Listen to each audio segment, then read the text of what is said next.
அப்ப இண்டஸ்ட்ரியலிஸ்ட் யாரு? புதுசா ஒரு கண்டுபிடிப்பு நம்ம ஏடி சார் சொன்னாங்க இல்லையா, அந்த மாதிரி புதுசா உங்களுக்கு ஒரு கிரியேட்டிவிட்டி இருக்கும், உங்களுக்கு ஒரு சில கற்பனை திறன்லாம் இருக்கும். அந்த கற்பனைக்கு உயிர் கொடுக்கிறது இல்லையா? ஒரு raw material converted into consumer கூட்ஸா ஃபினிஷ்ட் கூட்ஸா கொண்டு வரவங்க பேர் தான் யாருங்க? தொழில் முனைவர் அப்படின்னு. அப்ப பிசினஸ் மேன் அதானி அம்பானி இவங்க யாரு? Business man. சரியா?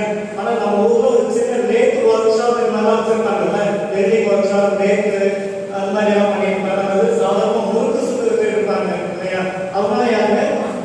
தொழில் முனைவர். அவங்க தொழில் முனைவோர், ஆண்டர்பிரனர் அப்படின்றவங்க இல்லையா?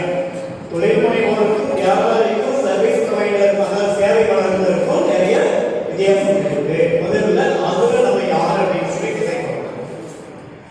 அப்பதான் நீங்க பேங்க் அதாவது கவர்மெண்ட் செக்டருக்கு போகும்போது ஏதோ பிசினஸ் ஆரம்பிச்சா லோன் கிடைக்கும் அதுக்காக மட்டுமே பிசினஸ் பத்தி பேசக்கூடாது.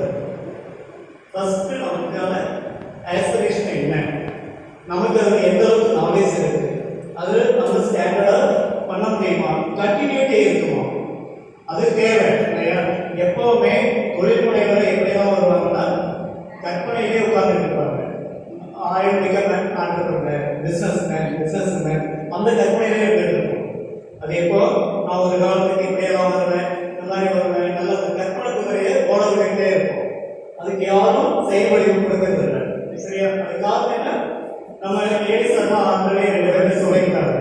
உங்களுடைய ஃபேமிலி பேக்ரவுண்ட் ரெண்டு எஜுகேஷன் பேக்ரவுண்ட், உங்களுக்கு டெக்னிக்கல் நாலேஜ் எந்த அளவுக்கு இருக்கு, அதுல என்னென்ன இஷ்யூஸ் எல்லாம் இருக்கு, நமக்கு முதல்ல புதுசா தெரியுமா அப்படின்னா இதெல்லாம் அடிப்படை தெரியாம அதுக்கு என்ன சொல்லுவோம்? Smart analysis, strength, weakness, opportunity and threads.